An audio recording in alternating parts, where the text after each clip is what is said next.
adventures of The Saint, starring Vincent Price.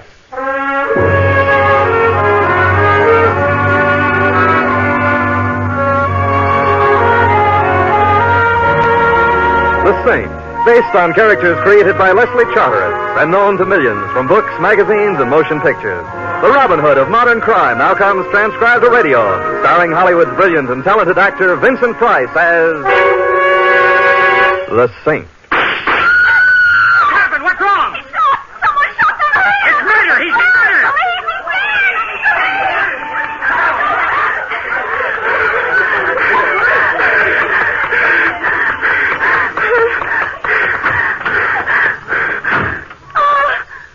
I didn't see you in there. I thought the cab was empty. It's perfectly all right, Miss Ames. Oh, please don't go. I must. The police are now at the scene of the crime. They'll take care of things. I can see you're in a hurry. Yes, I am. All right, driver, step on it. Yes, sir. Comfortable, Miss Ames? I don't know you, do I? An oversight on my part that can be easily remedied. I'm Simon Templar. Simon Templar? Yes. Oh, you're the Saint, aren't you? Sometimes I feel as though I had a neon sign on my forehead. I'll confess the fatal appellation. Well, I think I'd better get out, Mr. Templar. You see, Saint is not synonymous with boogeyman, Miss Ames, and why not call me Simon? After all, we were both present at the unveiling of the corpse. If you think you're being funny, Mr. Templar. There's nothing funny about murder, particularly when as pretty a girl as you is involved. But I'm not involved. A question of semantics, Miss Ames. A man gets killed when you're within 5 feet of him and you turn tail and run. If that's not being involved, my dictionary lied to me. Well, I suppose you're right. It was foolish of me to run, but when I heard those shots and saw him fall, How did you know who I was? Such modesty is becoming, but hardly intelligent, Miss Ames. You're a star. Your show is opening in a week, and your pictures have been plastered all over town. Oh, of course, I should have known. Did you know the man who was shot at? Yes.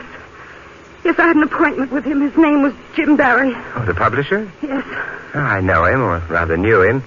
He's been kind enough to publish some scribblings of mine, but what were you going to see him about? Anything special? No, just a business talk. Business talk with a publisher? Don't tell me the Barry Kilgore Company is going to publish the story of your life. No, but Jim's firm was preparing an anthology of the modern theater, and he wanted to include the new play I'm going to be in. Down, Betty. Down to the floor. I said down! What happened? Somebody doesn't like us, Betty. The driver of that car threw some hot lead our way. But who? It was... I don't know. I only saw the glint of a gun out of the corner of my eye. Hey, driver, are you... Simon, is he dead? Wait, I'll see. Now, how do you like that? We get shot at and he faints. I don't blame him. I feel a little... Don't. You must be due at the theater for rehearsal about now, and the show must go on, though for the life of me, I've never been able to understand why.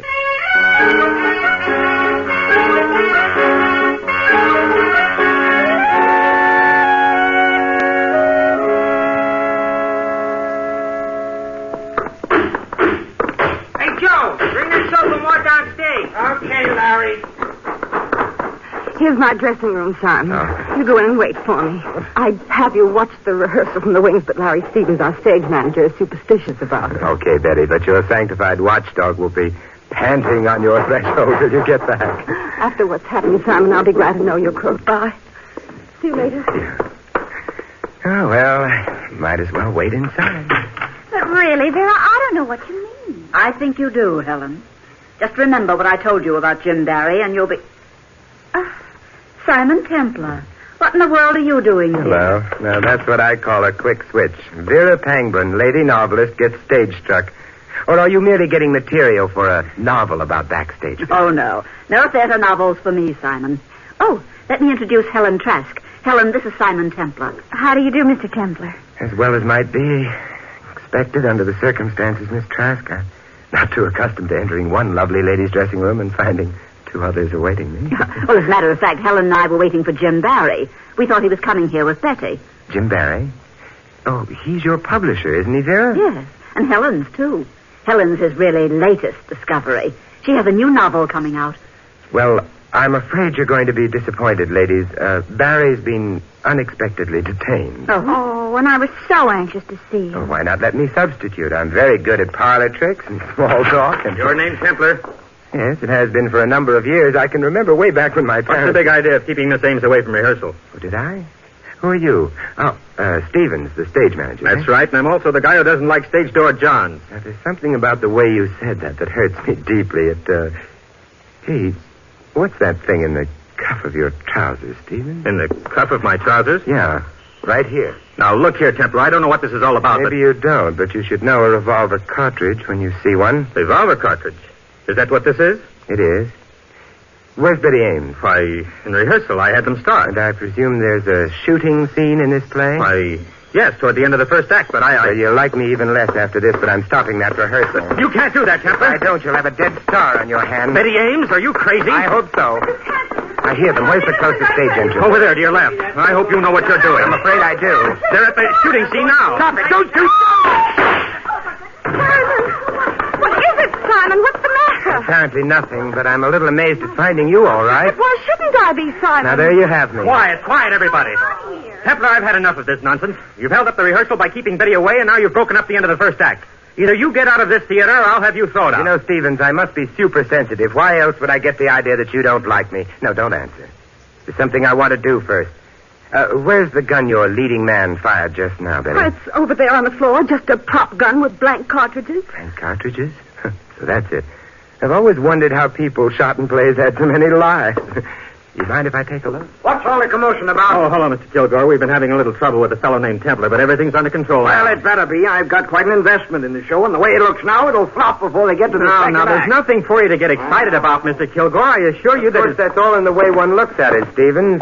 And I suggest that you look at this gun. I see it, Templar. So what? So this. Break it open. Simon, those aren't blank cartridges. They're real. Real? That's impossible. Perhaps you'd better take a second look. But why would anyone in this theater substitute real bullets for the blanks? Now, that is a puzzling question, Stevens. Of course, it couldn't possibly be that someone was interested in killing Betty Ames. Now, could it?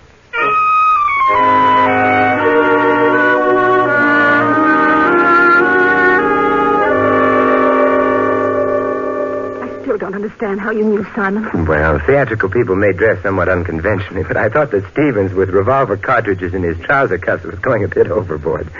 Fortunately, your leading man is a sensitive soul.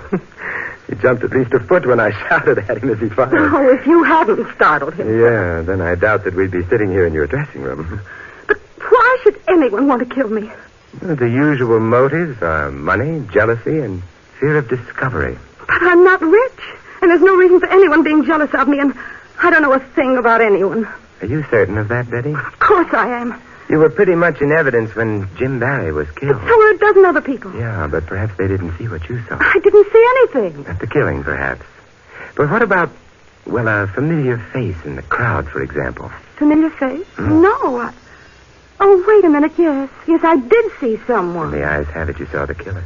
Who was it? That's just it. I don't know. Let me remind you that a familiar face belongs to someone you know or have seen before. Yes, I know that, Simon, but I just caught a flash of the face, and I was thinking it looked familiar and was starting to identify it in my mind, and then the shots were fired and Jim Barry was killed, and then it was gone. I don't suppose you got a similar flash among the people in the theater tonight? No. Might have been any one of them or none of them. Hardly what I'd call an elucidating statement. Let's put this together.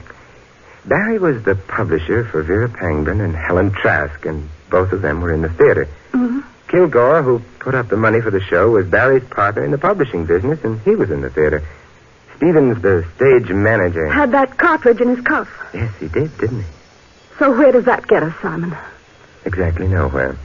Well, as my old grandmother used to say, if at first you don't succeed, try checking up on the corpse. Come on, Betty. Let's go to the morgue.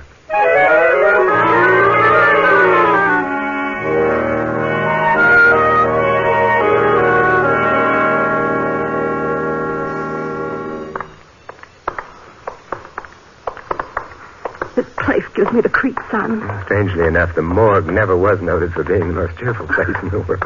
Do you think your scheme will work? How optimistic can one man be? But it's worth a try. try. Looking for someone, Mr. Templar? Hello there, Duncan. How are things? Things? Oh, they're pretty dead around here. Pretty dead. Same jolly old soul, aren't you? Oh, I get my kicks, Mr. Templar. How peachy for you. Feel jolly enough to do me a favor? Favor? Yeah. Did you get an advanced case of rigor mortis in here sometime this evening? Fellow by the name of Barry? Barry? Yeah.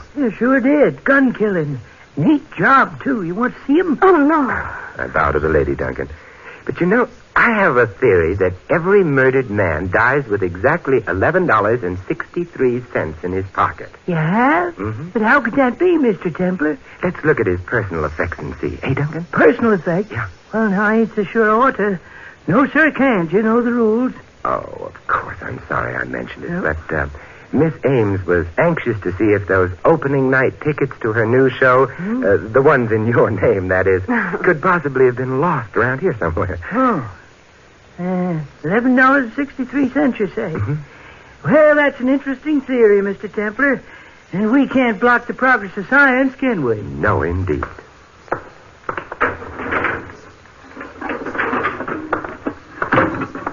There you are.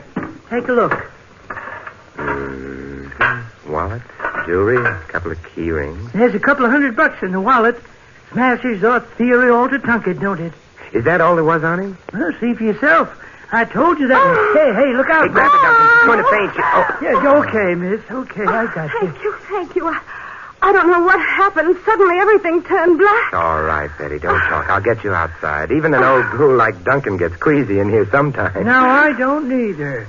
You sure you're okay, miss? Yes, thank you. I'm all right now. Thanks very much, Mr. Duncan. Well, you're welcome. And, them opening night tickets in my name you lost? Oh, you'll find them at the box office in your name, Mr. Duncan. Well, I'm glad you folks dropped in.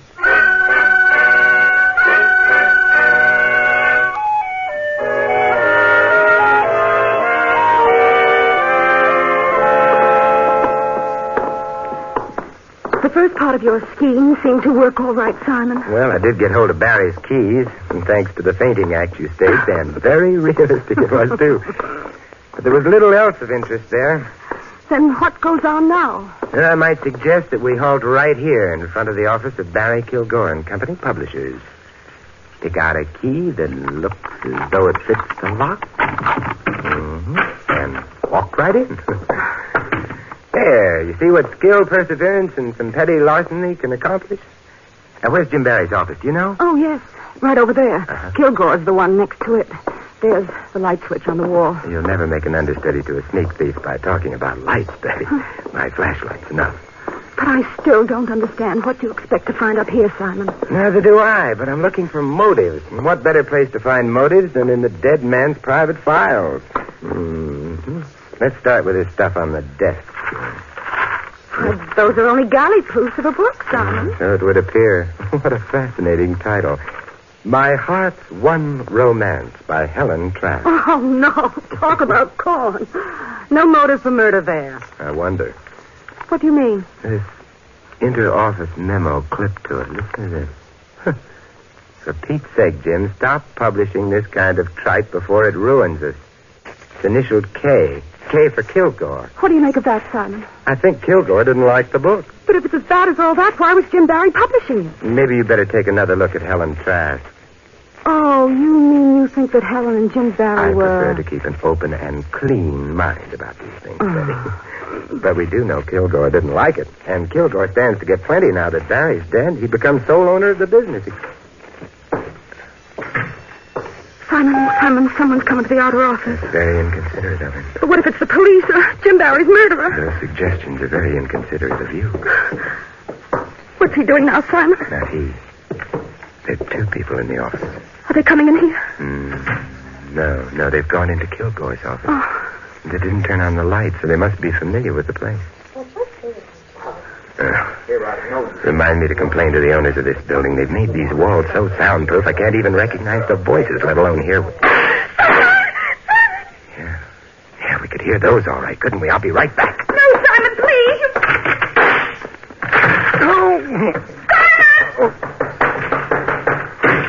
Oh, whoever it was got away. Simon, are you all right? I'll get a doctor. I Better better make it a carpenter instead, Betty. Carpenter? Yeah, the shots missed, but I certainly smashed up that desk I ran into. Let's find the lights and see how much damage was done. That does it now. Simon! Damage was quite extensive to Mr. Kilgore. Our chief suspect has been crossed off the list by a bullet between his eyes.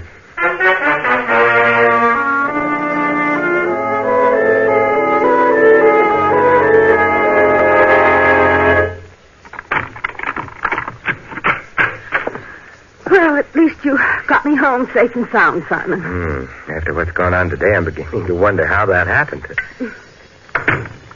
Does everything look to be in place? Yes, of course. Betty, it's a funny thing, but ever since my college prom days, I've had an abiding dislike for chaperones popping up unexpectedly. I'd better look around. Oh, look, don't let these modern inventions frighten you, Betty. The telephone is quite harmless. My nerves are... Sure. I'll answer it. Good. Hello? Betty, this is Vera Pangborn. Oh, yes, Vera. I want you to do me a favor, Betty. I think I know something about Jim Barry's death. Just a minute, Vera. Simon, it's Vera Pangborn. She says she thinks she knows something about the Barry killing. Well, don't be piggish about things. Split the receiver with me and let me listen, too. Vera? What do you mean? Well, I don't know just how to explain it, Betty, but... Get away from that window! Vera! What is it? No! Vera! Vera! Are you still there? Simon, those were shots. What happened there? This may come as a tremendous surprise, Betty, but it sounds like Vera Pangborn just became murder victim number 3.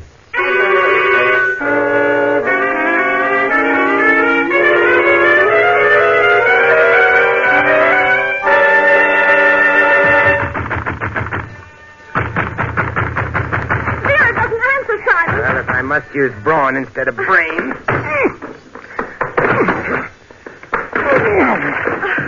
Ineffective, if not neat. Come on, let's go in. Simon, there she is. Yeah. On the floor. Is she? She's luckier than Barry or Kilgore. Shot in the upper part of the arm. You better get some towels, Betty. I'll be right back, Simon. Good. What happened? Simon.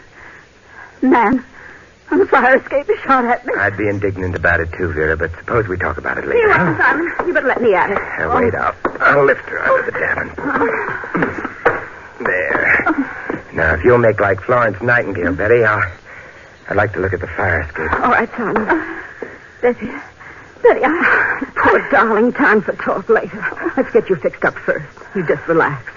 Vera, we're here and everything's going to be all right. thanks, Betty. The view from your fire escape is very disappointing, Vera. Only shattered glass out there. Did this homicidal friend of yours shoot through the window? Yes. I was talking on the phone to Betty. I looked up and saw him.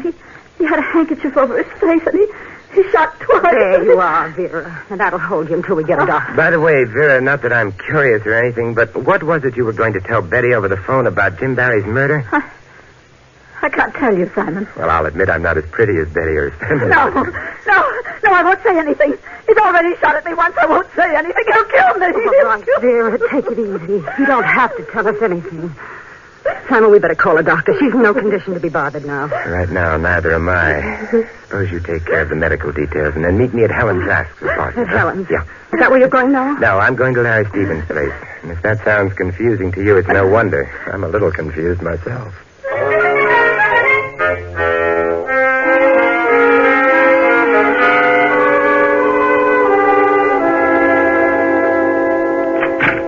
Yes? Hello, Stevens. You mind if I step inside? Templar, what in blazes are you doing here? I guess you do mind. Oh, well. I have an invitation for you, Stevens, to come calling on Helen Trask with me. Helen Trask? Mm-hmm. Why should I go to her place? Oh, I thought it would be sweet if we all chewed over a few explanations together. You'll get no explanations from me. Now get out, Templar. Okay, Stevens. But if you don't mind, I would like to leave you something first. Yes, what's that? This! You know something, Stevens? I think you're coming with me whether you want to or not.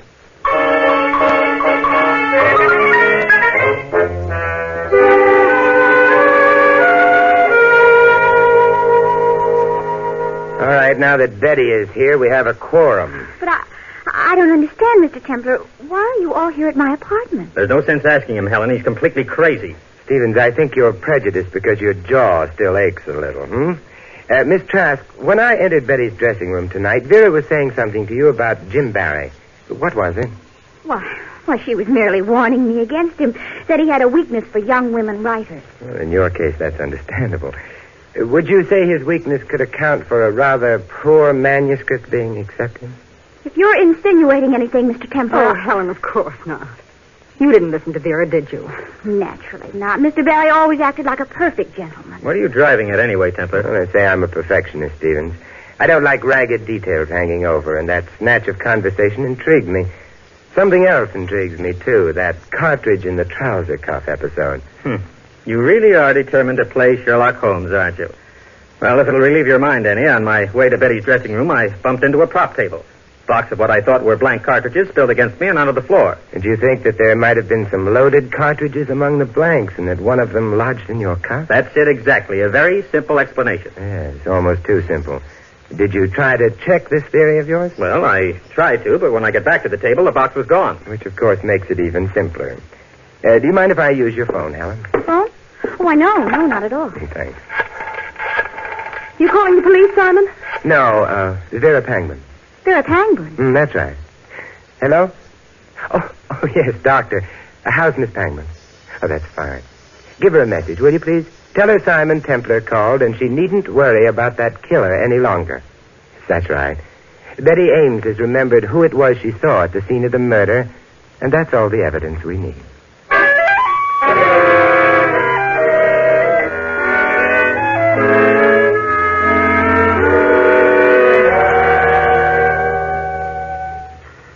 Simon, what is this all about? Beautiful here in the park, isn't it? You know very well that I haven't remembered the face I saw when Jim was killed. A brilliant moon, soft starlight, a perfect night for romance, and she talks about killing. Oh, please, Simon, please. What are we doing out here anyway? To take a cue from you, just killing time. And I think we've killed enough. Let's get going. Simon, for the last time, will you give me a direct answer? Where are we going? Oh, didn't I tell you, Betty? Why, I'm merely taking you home.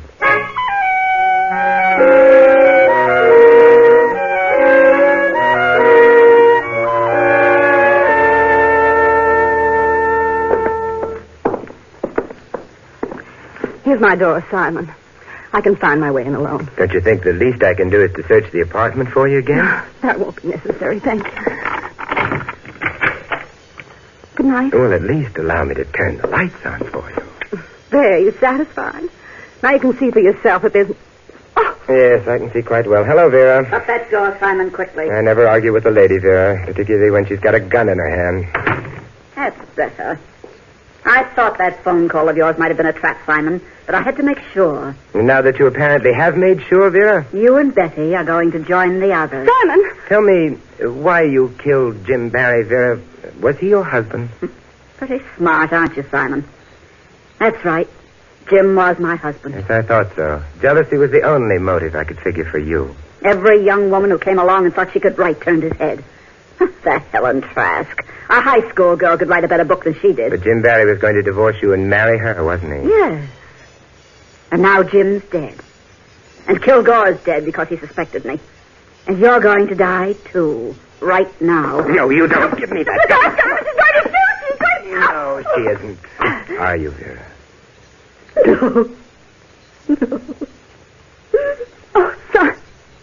Oh, Simon, I was so scared. You know something, Betty? So was I.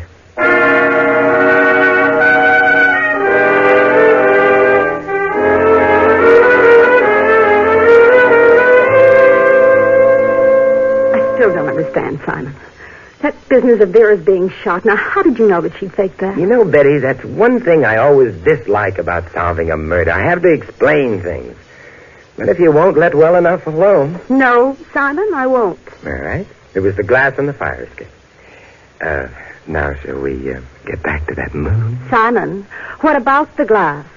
Oh, it came from the shattered window. And there was no glass within the room. Therefore, the shot was fired from within, scattering the glass outward. And who was inside the apartment at the time? Vera. Mm-hmm. We have achieved a meeting of the mind.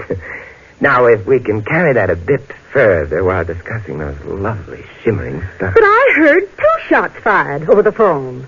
Did she use the second one to give herself that flesh wound? If you were afraid someone was closing in, you'd make a last desperate attempt to throw suspicion elsewhere, wouldn't you?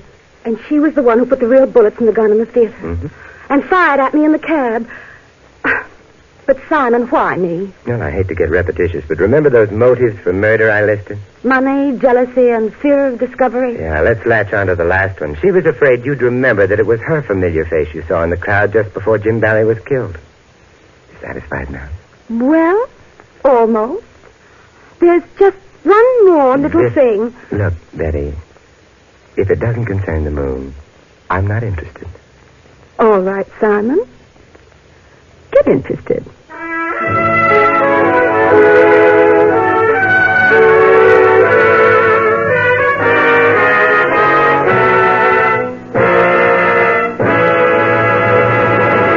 You have been listening to another transcribed adventure of the Saint, the Robin Hood of modern crime. Now here's our star, Vincent Price. Ladies and gentlemen, as good citizens, we have the entire sphere of American life in which to use our heritage. So let's make the affairs of our nation, state, and community our affairs. Remember that we all have a voice in them. Use that voice and use it well and often. Only then can we set an example of freedom, knowing that our own American heritage is secure. This is Vincent Price inviting you to join us again next week at this same time for another exciting adventure of the Saint. Good night.